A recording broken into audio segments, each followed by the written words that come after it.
भूप बाघ बाघ। भूप बाघ, भूप मतलब होता है राजा, अब बाघ का मतलब होता है बगीचा। जहां राजा स्नान करता था उसको राज घाट कहा जाता था, और जहां राजा चलता था उसको राजमार्ग कहा जाता था, और जहां राजा का बगीचा होता था उसको राजमार्ग।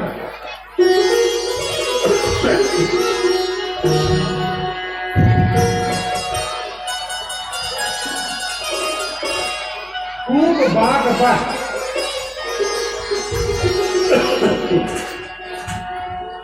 उस राजा के बगीचा में आज ही भगवान बड़ बन के बैठ गए, बड़ बन के पहुंच गए। धूप बाघ पर देखू जाई।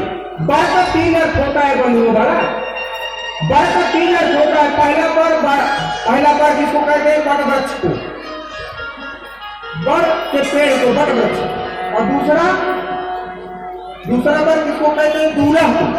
और तीसरा पर किसको कहते हैं? श्रेष्ठ या उत्तम वस्तु को। ये यह तीनों उपयोगी है, तीनों उपयुक्त है। अर्थात राजा के बाघ को कह करके इसका श्रेष्ठता बता दिया गया।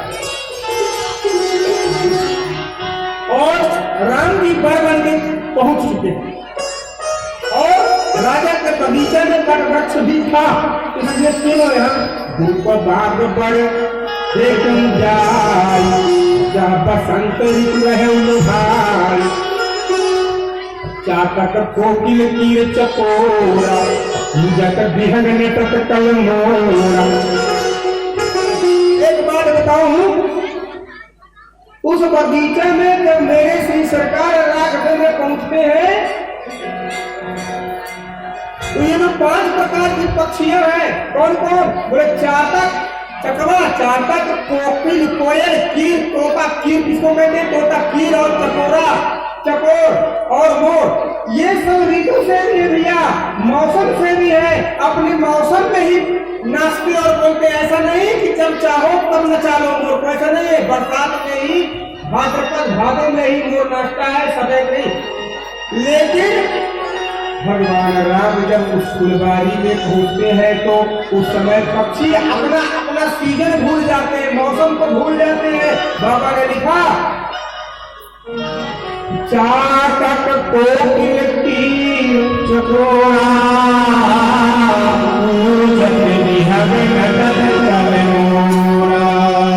अपने अपने सीजन को छोड़ करके और राघवेंद्र सरकार को अवलोकन करने लगते हैं। मोर नाचने लगता है और चकोर जैसे चंद्रमा को देखता है उस प्रकार से देखने लगते हैं। भगवान के सुंदरता में शोभित है।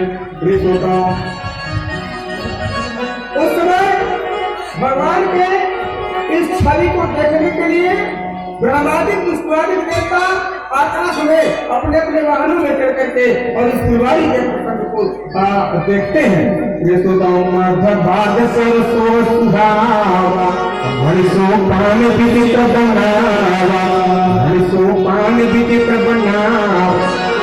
भगवान राम बगीचा के प्रथम द्वार में पहुंचते हैं, और जब भगवान राम प्रथम द्वार में पहुंचते हैं ना तो वहां मालिनी रहती है। कौन? उस बगीचा का जो रक्षा करने वाली है, जिसको हम मालिनी कहते हैं, चौकीदारनी, वहां रहती थी। सावधान, राजा जनक के बगीचा में कोई भी पुरुष नहीं जा सकता था, वह चौकीदारी स्त्रियां करती थी, स्त्रियां ही वहां रहा करती थी। क्यों? इसलिए कि सीता जो है फुलवारी में जाकर के फूल को छोड़ा करती थी, कहीं पराये पुरुष का नजर न लग जाए, इसलिए सीता को कोई पुरुष न देख ले, इसलिए बगीचा में चौकीदारी करने के लिए स्त्रियों को राजा जनक ने लगा करके रखा है। और प्रथम द्वार में राम जब पहुंचते हैं तो मालिनी जो चौकीदारनी थी वो पूछती है, महाराज तुम कहाँ से आए हो? अपन ध्यान देंगे, आनंद है। तुम कौन हो? कहाँ से आए हो? बोले तुम श्यामल गौर सुनो दुलाल। अरे श्याम वर्ण के राम और लक्ष्मण अर्थात हे श्याम वर्ण और गौर वर्ण को दोनों कुमार, तुम्हारा क्या नाम है? तुम कहाँ जाओ? तुम श्यामल गौर सुनो दुलाल, आए कहाँ से उड़ायन में, देह के बाकी कमे पिहे रहो हरि हे रही हे सुमायन में इत कौन पठायो गया नहीं लायो अरे इत कौन पठायो गया नहीं लायो हरि हे रही हे सुमायन में रघुराज कहे गड़ी जंगलला रघुराज कहे गड़ी जंगलला तुह पान की पाखुरी पायन में रघुराज कहे गड़ी जंगलला तुह पान की पाखुरी पायन में। अरे महाराज तुम्हारा क्या नाम है? हमारा नाम राम है। इसका क्या नाम है? बोले लक्ष्मण है। बोले कहाँ आए हो? बोले राजा के बगीचे में आए हैं। बोले राजा के बगीचे में क्यों आए हो? बोले राजा के बगीचे में हम फूल तोड़ने के लिए आए हैं। बोले अच्छा। अरे महाराज मैं फूल तोड़ करके ला दूंगी, तुम फूल मत तोड़ो, तुम्हारा हाथ बहुत कोमल है, यहाँ कांटा लग जाएंगे। और रघुराज कहे गड़ी जंगलला तुह पान की पाखुरी पायन में। आपके पाँव में आपके चरण में महाराज कांटा लग जाएंगे, आप बगीचे में मत जाओ। भगवान ने कहा हम बगीचा में जाकर के फूलों को तोड़ेंगे, इसलिए कि गुरु का जब पूजन करना हो, देवताओं का जब पूजन करना हो, संतों ब्राह्मणों को जब पूजन करना हो तो फूल को तोड़वा करके किसी से नहीं मंगवाना चाहिए। जो फूल तोड़ने का जो पुण्य होता है उसको मिल जाता है। आज तो अब नौकर रखते हैं फूल तोड़ने के लिए, जाओ फूल तोड़ लाओ, सारा पुण्य का भागी वो फूल तोड़ने वाले को मिल जाता है। मान लीजिए भगवान ने कहा कदापि नहीं, हम गुरु का पूजन करेंगे, इसलिए अपने हाथों से फूलों को तोड़ेंगे, हमको जाने दो। मध्य भाग सरसो सुहावा मणिसो पान विचित्र बनावा मणिसो पान विचित्र बनावा।